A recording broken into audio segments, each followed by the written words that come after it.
Berikut ini wawancara dengan Pak Philip Karma tentang mengapa Papua ingin merdeka dan ekses yang terjadi kemudian konflik hingga saat ini. Halo. Selamat siang Mas Nur Hadi. Selamat siang Pak Philip, terima kasih waktunya. Pak, Ya. Bagaimana kita memandang konflik ini, kekerasan bersenjata ini dalam kerangka meraih cita-cita untuk merdeka? Apakah memang harus ada konflik di situ?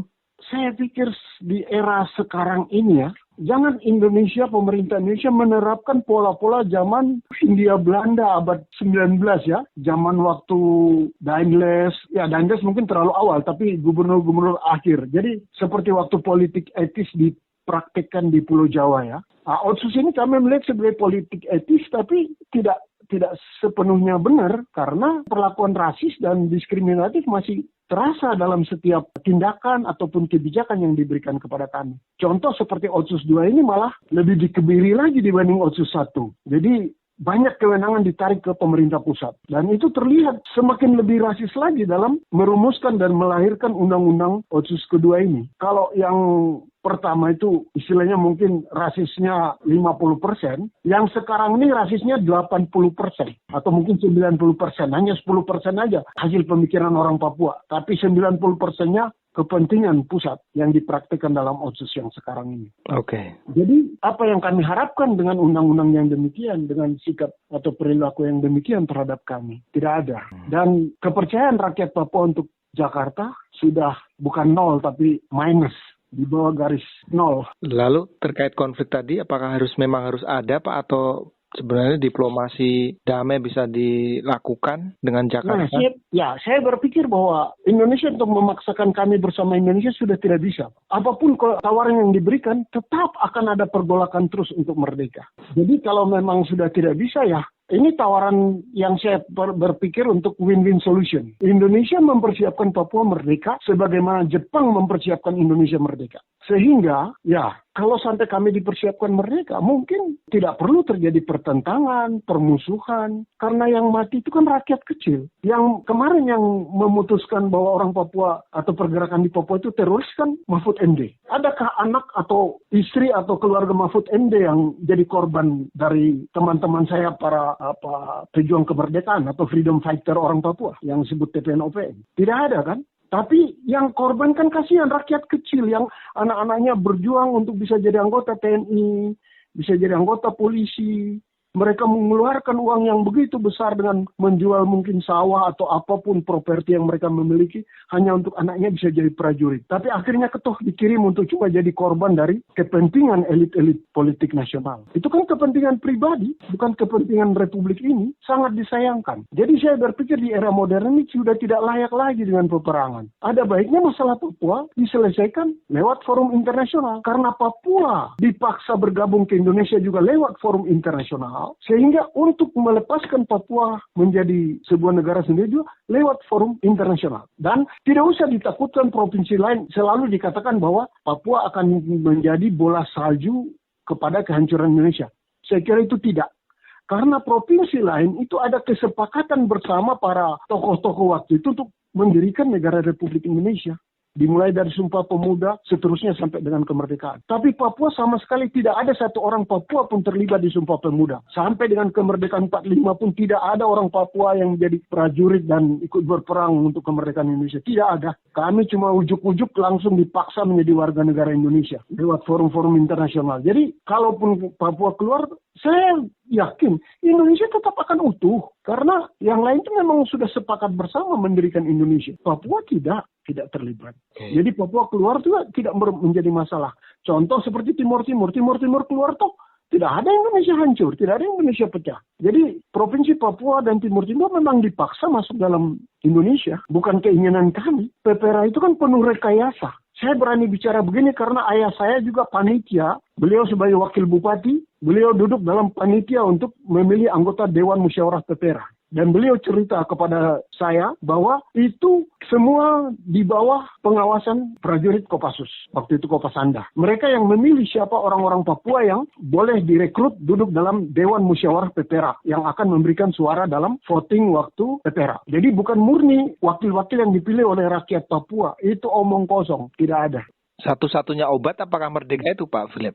Jadi bagi saya dengan sekian puluh tahun bersama Indonesia, tapi praktek-praktek rasis dan diskriminatif, kami orang Papua tidak punya masa depan di dalam Republik Indonesia. Jadi kami melihat bahwa kami dirancang untuk dimusnahkan secara lambat ataupun cepat. Sehingga sumber daya alam kami, tanah kami dikuasai oleh saudara-saudara kami bangsa Melayu, maksudnya rakyat Indonesia di luar orang Papua menguasai dan menggunakan itu untuk kepentingan Indonesia. Yeah. Tapi kami tidak terhitung sebagai orang-orang yang dibutuhkan di Republik Indonesia. Menghadapi situasi begini atau pola yang begini adalah lebih baik kami merdeka sendiri. Jadi tidak ada kemungkinan lagi untuk bersatu dengan Indonesia. Dan janji yang datang beruntun 60 tahun tanpa realisasi itu menambah kencang keinginan untuk merdeka itu ya Pak Philip? Ya begini saja Mas, contoh sederhana ya. Saya ingat waktu Otsus pertama itu tahun 2000-an saya 2000 saya ke Jakarta. Itu salah satu deputi menteri, saya bertemu dengan dia, lalu beliau janjikan untuk, dia bilang, percayalah Pak Karma, setelah Otsus nanti orang Papua sejahtera. Saya katakan sama beliau, maaf, saya balik pertanyaannya. Yang paling banyak berkorban Indonesia merdeka adalah rakyat atau suku bangsa mana saya? Kalau mengikuti sejarah Indonesia, saya pikir suku Jawa. Karena kerajaan-kerajaan di Jawa itulah yang kita baca artinya lebih dominan di sejarah Republik Indonesia. Kemudian perjuangan kemerdekaan itu juga lebih dominan cerita-cerita di Pulau Jawa. Yeah. Pahlawan juga paling banyak dari Pulau Jawa. Kemudian setelah merdeka, presiden paling banyak dari suku mana? Suku Jawa. Setiap pembentukan kabinet sejak Indonesia merdeka sampai dengan hari ini, suku terbanyak dalam yang menduduki posisi di kabinet suku mana? Suku Jawa. Lah saya jalan di Jakarta, saya ketemu bahwa di lampu merah, di kolong jembatan, masih ada banyak rakyat dari Pulau Jawa yang sengsara, miskin dan menjadi peminta di lampu merah, tinggal di kolong jembatan, dan di tengah-tengah kota Solo yang besar, kota Jogja,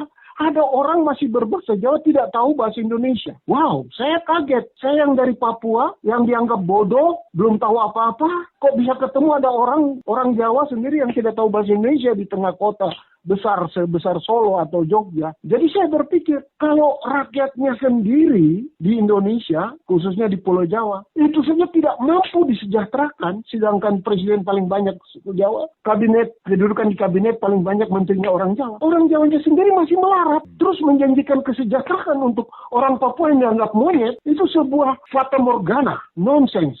Begitu ya, Mas? Ya, tapi kalau kami sendiri, saya yakin cuma dengan Freeport saja, setiap orang Papua akan sejahtera. Punya rumah dan punya mobil. Itu baru Freeport. Belum yang lain. Karena Freeport ini selama ini kita dibohongi. Yang ditekankan cuma tembaga. Padahal dalam Freeport, hasil Freeport itu ada tembaga, emas, uranium, perak, dan yang lain-lain. Nah, ini kan permainan para elit saja. Rakyat dibohongi dengan tembaga. Akhir-akhir ini baru mulai terbuka tentang emas. Tapi yang zat-zat lain atau material logam yang lain belum disebutkan. Otomatis kalau kami sebagai orang Papua kalau sudah merdeka sendiri, ya kami akan membuat suatu perjanjian baru lagi dengan siapapun yang mengelola tambang itu. Entah Amerika, entah Cina, entah Rusia atau siapapun. Otomatis kami akan lebih teliti masalah itu. Dan kami, bangsa Papua dari dulu selalu lebih menekankan sosialisme. Karena seperti kepemilikan hutan adat, tanah ulayat, itu bukan milik pribadi seseorang, itu milik bersama, kebersamaan. Jadi dalam kehidupan suku-suku mayoritas di Papua adalah kebersamaan. Sehingga hasil tambang, mungkin kami akan menerapkan seperti apa yang dikatakan yang berbunyi termaktub dalam Undang-Undang Dasar 45. Kekayaan bumi alam dan ini digunakan sebesar-besarnya untuk kesejahteraan rakyat. Pendengar, Pak Philip Karma, seorang tokoh Papua Merdeka, baru saja memaparkan tentang bagaimana cita-cita gerakan Papua Merdeka itu, dampaknya, dan apa yang akan mereka lakukan seandainya cita-cita itu tercapai. Tentu kita tidak menginginkan bahwa cita-cita itu dibarengi dengan konflik bersenjata yang terus-menerus terjadi dan menjadikan banyak korban jatuh sepanjang bertahun-tahun konflik itu terjadi di sana. Terima kasih dan sampai jumpa kembali.